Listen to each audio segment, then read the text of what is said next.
que es importante analizar lo que ha ocurrido con las bancadas de oposición, en este caso de Avanza País, Renovación Popular, Fuerza Popular y otras. Creo que también ellos están jugando en cierta medida este juego estratégico para evitar perder la bala de plata, como se le ha denominado, y se ha seguido pues en esa rienda de dar un voto de confianza estratégico, más que estratégico para evitar perder la posición de dominio que tiene el Parlamento. Vamos a conversar a esta hora vía Zoom con Iván Hurtado. Él es analista político. Hablaremos sobre la coyuntura, sobre lo que acaba de ocurrir ahora, primera hora del día de hoy, el voto de confianza muy ajustado al gabinete Torres. ¿Qué es lo que le espera al gabinete Torres? ¿Qué es lo que se viene con las interpelaciones al de Justicia y al de Salud? La censura probable al de Salud. La moción de vacancia que se va a discutir de todas maneras, voto suficiente para discutir hay en relación a la moción de vacancia al presidente Pedro Castillo. Qué gusto saludarle, Iván. ¿Cómo está? Muy buenos días y bienvenido a Exitosa Perú. Hola. Iván. Ahora sí. Iván, no te escuché. Ahora sí, porque recién se activa el audio. ¿Cómo estás? Buenos días. Muy buenos días, Manuel. Un gusto conversar contigo para poder analizar la coyuntura política y lo que se le viene al país y al gobierno del presidente Castillo en los próximos meses, ¿no? ¿Cuál es tu lectura de lo ocurrido el día de hoy? Bueno, ayer con el debate, pero hoy a la 1:35 de la madrugada con la votación.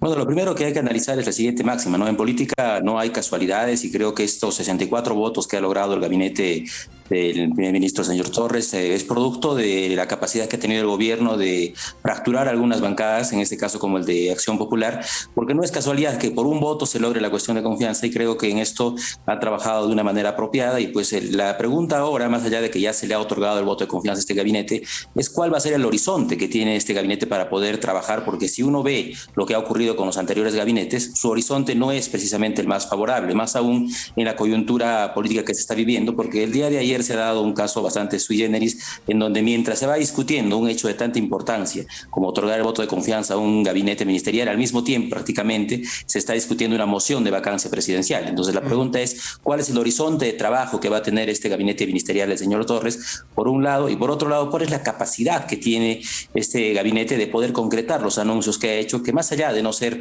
digamos, grandes anuncios o importantes anuncios, hemos visto cómo los anteriores gabinetes no han tenido pues ni el tiempo ni la capacidad para hacer realidad lo que se ha planteado, ¿no? Ahora, por otro lado, creo que es importante, te escucho, Manuel. No, continúa, por favor. Por otro lado, creo que es importante analizar lo que ha ocurrido con las bancadas de oposición, en este caso de Avanza País, Renovación Popular, Fuerza Popular y otras. Creo que también ellos están jugando en cierta medida este juego estratégico para evitar perder la bala de plata, como se le ha denominado, y se ha seguido pues en esa rienda de dar un voto de confianza estratégico, más que estratégico para evitar perder la posición de dominio que tiene el Parlamento. En cuanto de ser denegada la confianza o de denegar la confianza a un Parlamento, pues ellos quedarían expuestos a una eventual disolución del Parlamento. No creo que el juego de poder entre ambos poderes del Estado sigue plenamente vigente y esto vamos a seguir viéndolo los próximos días, ¿no? Más allá de que creo que es complicado que se logre vacar al presidente por la cantidad de votos, las interpelaciones y censuras van a seguir a la orden del día, ¿no? En los próximos días lo que vamos a tener es lo siguiente, probablemente el jueves, y quizá luego se prolonga hasta el día viernes porque se puede terminar la sesión y abrir otra inmediatamente. Pero ¿qué está pendiente?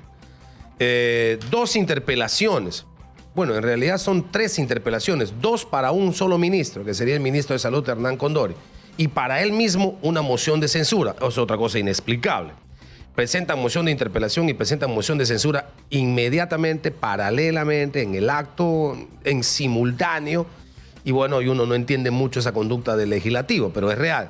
Y también la interpelación al ministro Ildefonso Narro, el ministro de Justicia, que también tendría que ocurrir en las próximas horas o en los próximos días. ¿Qué te parece que va a ocurrir ahí? ¿Se van a mantener estos ministros? ¿Crees que hay suficientes votos como para que se interpele y se censure a ambos?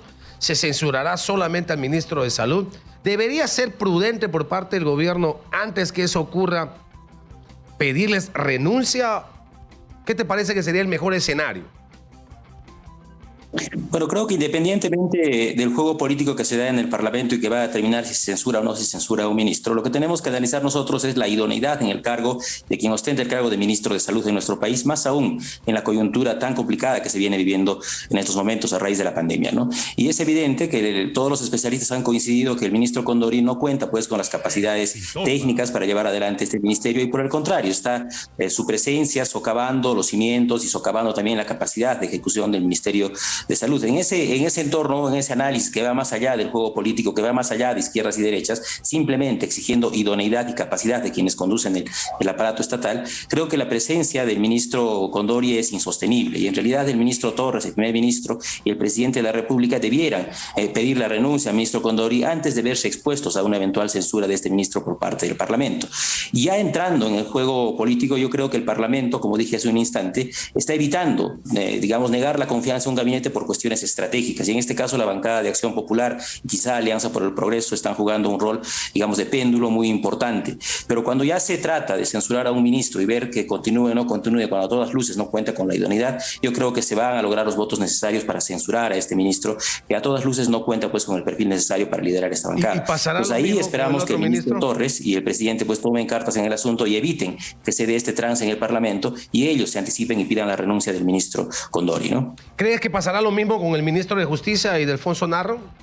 ¿Podría correr la misma suerte? Bueno, si nosotros vemos, las situaciones son un tanto distintas, no es el mismo escenario, no se está cuestionando con tanta intensidad la presencia del ministro de Justicia. En este caso creo que sí es un poco más complicado que se logre censurar a este ministro, porque no tiene el mismo nivel de cuestionamiento que tiene el ministro Condori en este momento. Es verdad. Creo que hay un consenso en el caso del ministro de Salud, ¿no? Ahora, sí es raro, o sea, tu percepción yo la comparto plenamente. O sea, si se trata de decibeles, es más fuerte, más ruidosa la oposición a Condori. Pero si vamos al fondo del asunto, lo del señor ministro de Justicia, a mí, si quisiéramos poner, me parece más grave. Y claro, ahí está la pregunta. ¿Por qué hay mayor fuerza en que se vaya Condori y hay menos fuerza en que se vaya Narro, y Delfonso Narro? Porque ha sido procurador. Las procuradurías dependen del Ministerio de Justicia. Tiene procesos abiertos por manejo irregular de la Procuraduría de Ancas. Ha tenido omisión de funciones, ha tenido actos irregulares en los que perfectamente en más de 70 casos puede uno darse cuenta que realmente no actuó, no se activó, no hizo lo que la ley le manda al procurador. Es decir, defender los intereses del Estado, insistiendo en denuncias, exigiendo no archivamientos, contribuyendo en pruebas o haciendo las apelaciones que corresponden cuando en determinada instancia el Ministerio Público no sustenta como corresponde y el Poder Judicial archiva determinadas denuncias donde el interés del Estado está justo en discusión. Ese señor que se portó de esta manera como procurador hoy es el ministro de Justicia. Entonces, sencillamente, a mí, si uno ve del tema de fondo, habría más razones para que se pueda cuestionar, no sé si censurar, porque ese es el trabajo del Congreso, pero censurar, digamos, hablando socialmente, cuestionar, hablando mediáticamente, políticamente, debería ser el ministro de Justicia. Claro, tienes toda la razón en manifestar ello. Sin embargo, estamos en una suerte de normalización de la mediocridad y de la falta de idoneidad en los cuadros que nombra el presidente Castillo en los principales ministerios, ¿no? Yo creo que muchos de los personajes que han venido gobernando el país desde que ha asumido el presidente Castillo no podrían estar al frente de estas carteras en gobiernos siquiera anteriores. ¿Por qué? Porque simplemente la calidad de estos ministros, tanto ética como en cuestiones profesionales, es bastante discutible y eso es una de las razones que está impulsando esta moción de vacancia que viene llevando adelante el Parlamento. En realidad tienes toda la razón. Lo que quizá como estrategia política está buscando la oposición en las bancadas que ya hemos mencionado con anterioridad es ir paso por paso, ¿no? Primero acabar con el mandato del señor Condori y luego seguramente avanzar hacia el señor Delfonso Narros. Porque no olvidemos también que la oposición en el Parlamento está siempre activa y está moviendo siempre sus fichas, siempre con cálculo político. Entonces quizá es un tema de gradualidad y llevar paso a paso la censura de los ministros para poder mejorar, entre comillas, porque también hay juego político en ello, la calidad de los ministros que están en este gobierno del presidente Castillo. Ahora, hoy día en la madrugada, 2 de la mañana, media hora, un poco más después de la votación,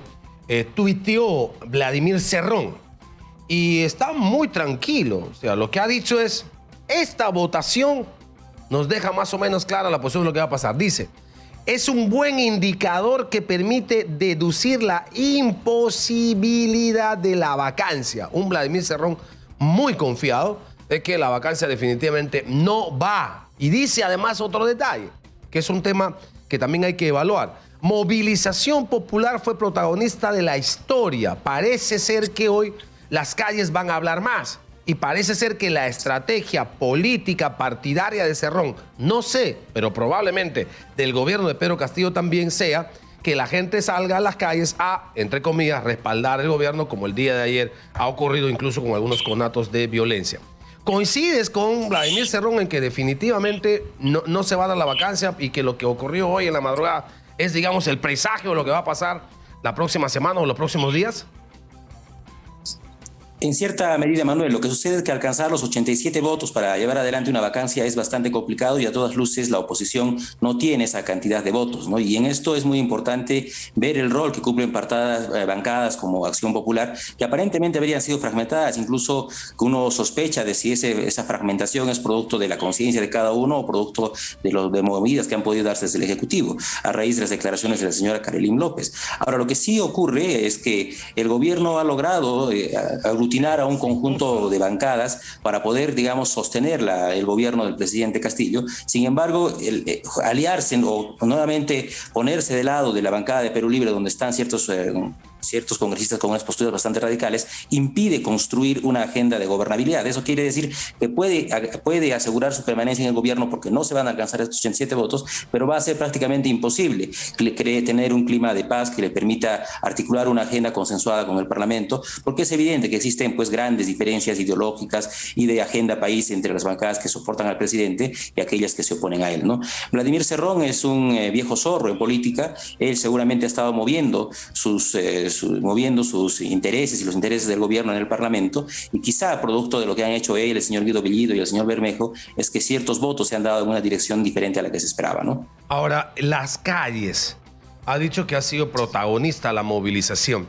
En la estrategia política de Cerrón, de Perú Libre y quizá del gobierno, que tiene, por supuesto, digamos, como en este caso como presidente de la República, alguien que nació de las calles, de la protesta y de la movilización, el elemento movilización, en las últimas 24 horas se han dado 2 movilizaciones, en las últimas 48 horas, perdón, 2 movilizaciones, y parece que Cerrón los reivindica como suya. ¿Será ese un elemento, parte de la estrategia? ¿Decidirá, te parece posible eso, que decidirá Perú Libre y el gobierno sacar a su gente a las calles para defender como ayer, incluso con actos de violencia?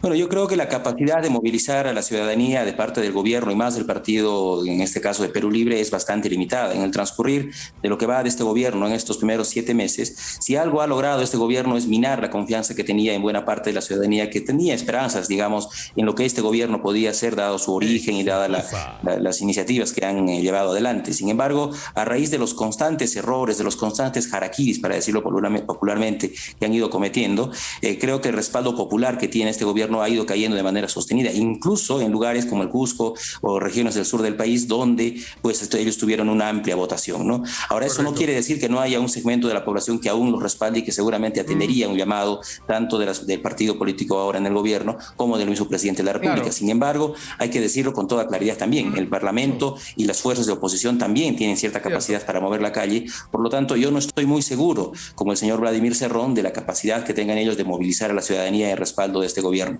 Por el contrario, yo creo que hay en este momento una paridad de fuerzas en la ciudadanía que impedirían pues cualquiera de las dos posturas. No hay una suerte de neutralidad, ¿no? Cierto, muy bien. Es verdad, porque además ambos poderes tienen un descrédito total con la población, compiten en desaprobación de manera impresionante. El Congreso incluso tiene más desaprobación que el Ejecutivo. Sin embargo, cuando Vladimir Cerrón reivindica la movilización y casi la hace suya, yo leo entre líneas que la estrategia política va a pasar por activar sus bases y sacarla a las calles y decir, este es el respaldo de Pedro Castillo. Digamos, otro mecanismo aparte de la pobreza en el Congreso para darle cierto respaldo al presidente Pedro Castillo. Ha sido muy gentil Iván Hurtado, analista político, por haber compartido con nosotros sus opiniones. Gracias, Iván, que tengas un lindo día.